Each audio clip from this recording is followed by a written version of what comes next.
What's up, everyone? Welcome to the channel. Before we get into today's video, I'm going to force you to watch me on selfie cam talk about things that you don't care about for the next half an hour, because that's what all the successful channels do, and we're trying to be like them. You're not here for the cars, you're here for me. Me. It's all about me. I swear if I ever start behaving like that, you're all welcome to unsubscribe. Won't blame you at all. Anyways, there's what you came to see. Look at this thing. Isn't it great? Not really, actually.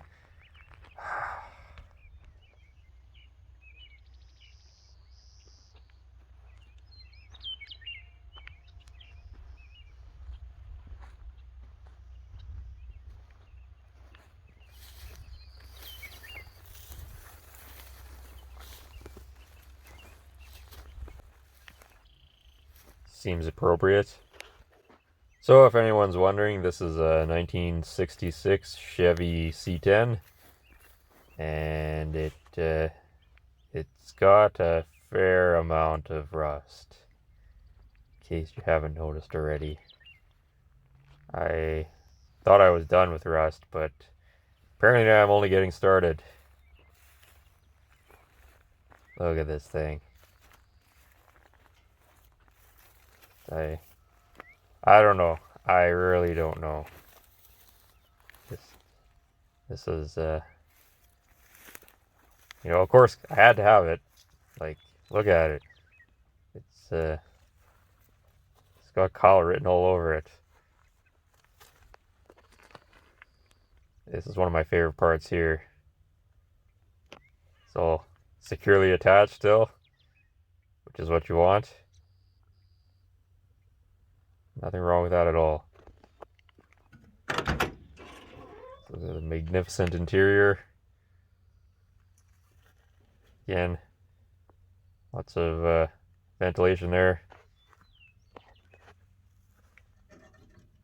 Just nobody's home up here. It's all gone away, lost to the sands of time.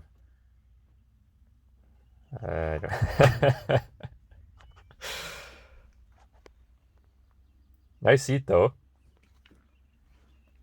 Also, bonus feature: the roof isn't destroyed. Well, other than that. I think somebody's trying to put in some 56 T-bird portholes here or something. Gave up. Very sad to see.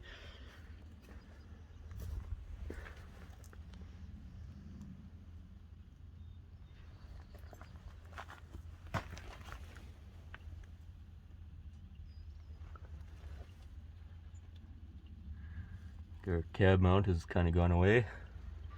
That's okay. Now, if you notice, take a look at this when I close the door.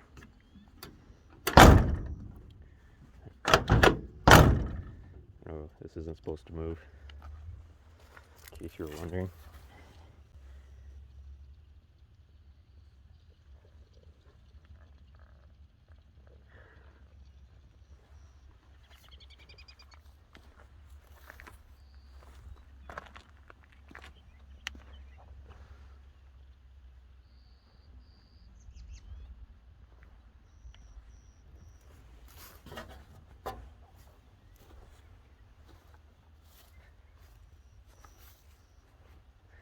This is actually the good side.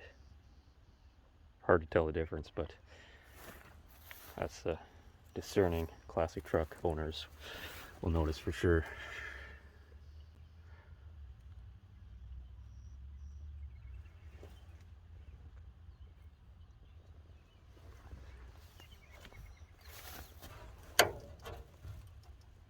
Still hanging on.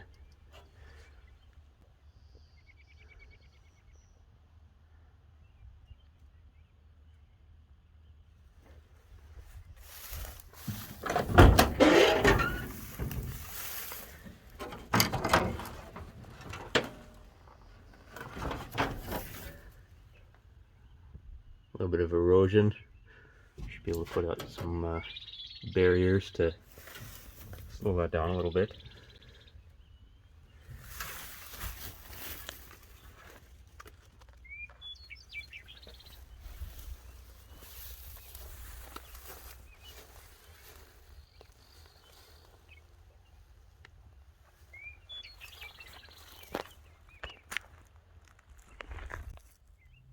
Just in case you're wondering, there's nothing left of the bed under that board.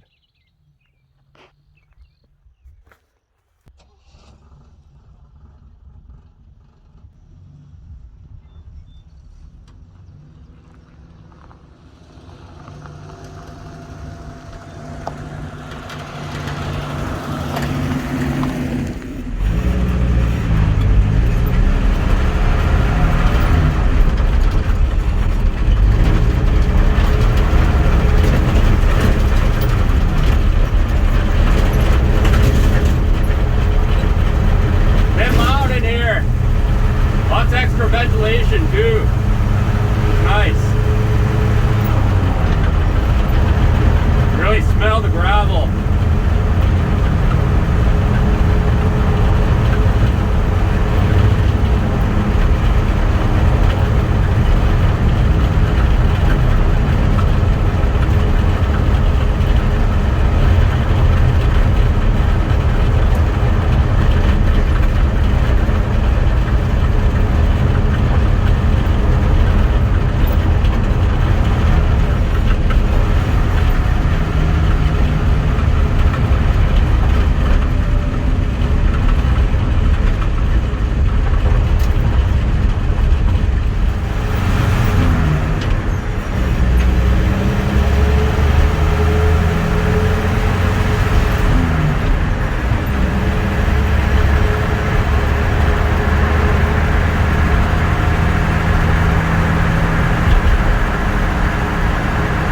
All these gears. It's been a while since I've driven anything with more than 3 speeds and a synchronized first gear. Kind of rare luxury around here.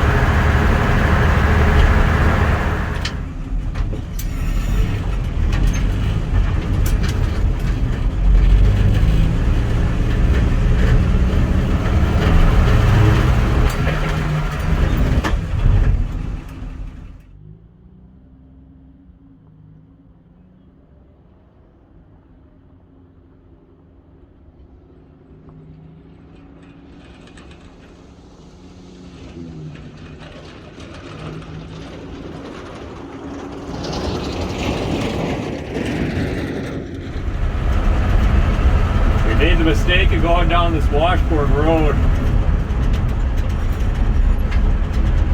It's a bad idea to take a truck like this down a bumpy road when there's not a whole lot holding it together anymore. Found a smooth spot.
Oh yeah, this thing looks right at home here with all of its decrepit friends. I did get some spare parts.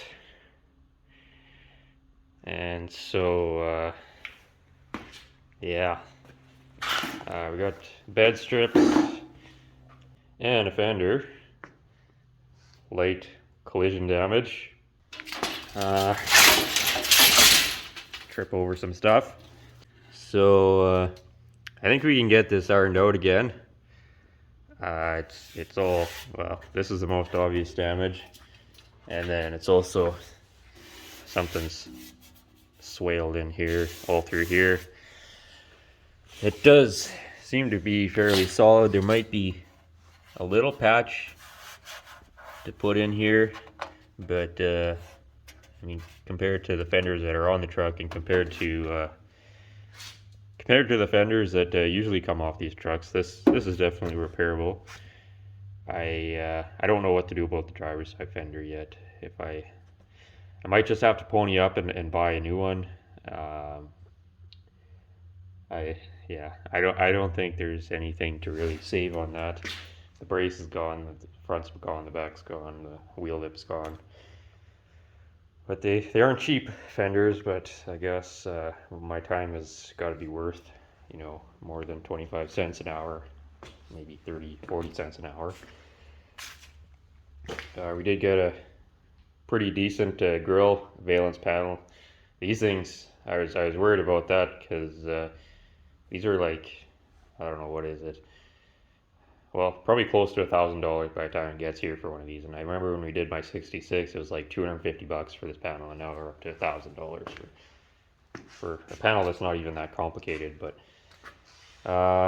rust-free. Well, this one's rusty. We have two sets of inner fenders. One set's rust-free, and the other set is rusty. Just starting, but we'll obviously use the rust-free ones probably. The hood we got for it is rust-free, and unfortunately the front of it's a bit barked up all through here, and there's a brace right underneath. So I don't know if I'm going to weld up the hood that's on the truck or cut the brace out of this one and then try to straighten this out. You can see somebody's already gone to town on it and done more damage than whatever was there. But I think this hood is still very repairable, and the fact that it doesn't need a bunch of welding is definitely a bonus. It came with doors too. These doors are, somebody's done some fixing on them already, so I think I'd probably be better off just fixing the doors that are on the truck. But I think I'll probably use these hinges. I think they're in better shape than the ones that are on the truck. I have no idea. This wasn't done by the previous owner, but somebody in the past has, people have weird ideas about how to do bodywork. But I'll give you, this isn't a bodywork channel, but I'll just give you a little tip here. If it's not straight in Bondo, like your Bondo isn't straight, priming it and blocking it won't magically make it straight. So just a little tip there. If we put our little straight edge on there, you can see it's you know, primer's not going to fill that. Primer's not going to fill that either. So I mean, it's one thing to throw primer on something, but the fact that they actually blocked the primer, like they thought it was like, I don't know, gonna achieve something. Like, I don't know. And not to mention that it's rusty down here, and it looks like they bondoed up this rust hole, but I don't know why they left this one.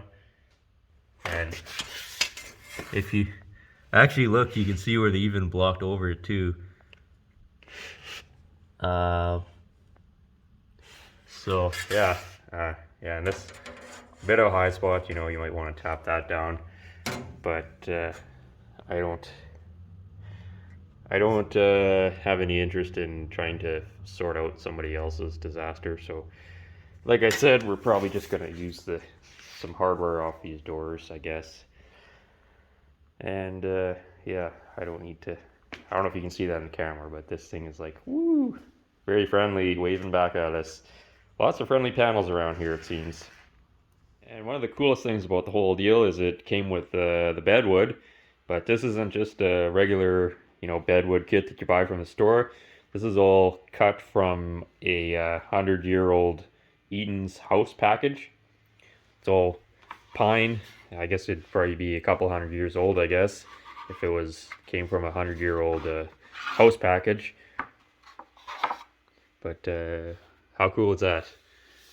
Pretty neat. Apparently, this belonged to some family, and they had bought 2 house packages from Eaton's, and they only built one, and then this one just sat stored in their barn or whatever for the last 100 or so years, just kicking around until some of the wood got made into a truck bed. So yeah, that's cool. Have you ever noticed how all the more successful channels, they all kind of had humble beginnings? They started out with buying like really, really horrible vehicles and fixing them up, and as they start to see a little bit of success, they start buying nicer and nicer vehicles to work on, until you get to the point where we get videos like everything wrong with my new Lamborghini. Well, over here at Carter Auto Restyling, we're trying to do the opposite of that. If you thought that 48 GMC that we just did was bad, that truck that's way worse. It's a much bigger, more ambitious project than anything that I would ever consider tackling if I didn't have a channel and you folks watching me.